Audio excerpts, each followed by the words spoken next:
Hey guys, Mix here. Today I'm bringing back the Predator 212 and going all out on it. So what I mean when I say I'm going to go all out on it is I really want this to run. Like, I don't get why it's not. You know, everything is there. So I got to take it back apart all in one day, clean out every single part because this thing has oil in every little crevice possible, and put it back together and hope that this will run. Alright, so I took off the airbox and the carburetor, and I was draining the gas, but there's still gas in there. I just filled this all the way up, but there's still gas in there. But I'm just gonna leave this vise clamped on it and take off the gas tank. Alright, so the gas tank's removed, and you can see all the like, I don't know, there's a bunch of residue in all that. Something looks like gas piled up in there. And a couple months ago when I was working on this and I took out the governor, I kind of made my own governor arm using that little bolt that comes with it. So that's probably a loss of compression, because that's basically a hole right down there. It's basically, you know, the crank. Alright, so the crank cover, the valve cover, and those plastics and everything are off the engine. And I was draining the oil, and I don't know if the camera can see it, but there's a bunch of like dirt all on the bottom. And also I'm looking at the timing here, and it looks like that those two dots, if I spin it, it looks like that it might be off a tooth. I'm not quite sure though. The tappets and the push rods are out. I don't think I have to take out the piston, because when I took this all apart before, everything looked fine in there. Alright guys, so now I'm just washing off all that like oil and all the like dirt and all that off of the engine. So while the engine block is drying, I'm going to clean out the airbox and those plastics over there. Nice and clean.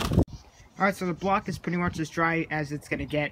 So now I'm going to start installing the tappets and push rods, and then the camshaft. Alright, so the push rods and tappets are in, and we're all timed up correctly. So I got the gasket material on. Now I need to put on the crank cover. Alright, so the crank cover bolts are on, and when you're doing this, make sure that you tighten them in a crisscross pattern. And also, you might ask why there's no bolt there, because that bolt was on so tight that when I finally unloosened it, it snapped in half. Alright, so now what I'm going to do is check the valve clearances.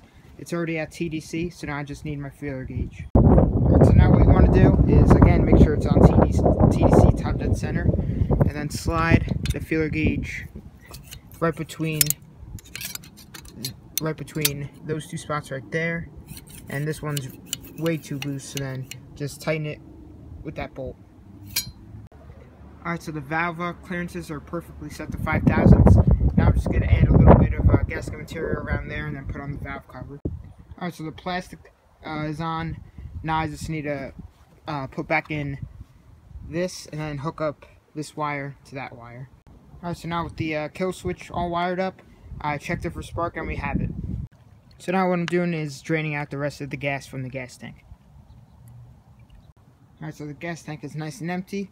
Now we're going to mount on the gas tank. Alright, so the gas tank is mounted into place. I got the spring for the governor arm attached. Now I'm going to put on the carburetor. So this carburetor is a new one, and it's a little bit different than the old one, which came with the engine. So what I'm going to do is cut the hose a little bit shorter, because this one's a little bit too long. So now with the shorter hose, the carburetor's fitting on there a lot more nicer than it would be. Alright guys, everything is back together, and I'm going to wait a little bit before I start adding oil and everything, because I want the gasket on the crank cover to dry nicely so no oil leaks out. 2 hours later. Alright, so the gasket is dried all now. So now I'm gonna put in some fresh gas and fill it up with oil and see if this thing will run. Alright, here we go.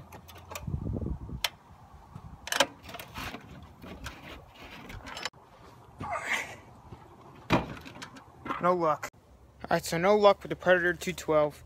Yeah, I'm a little disappointed, but you know, it's never ever ran right. So I still don't understand why it's like totally locked up.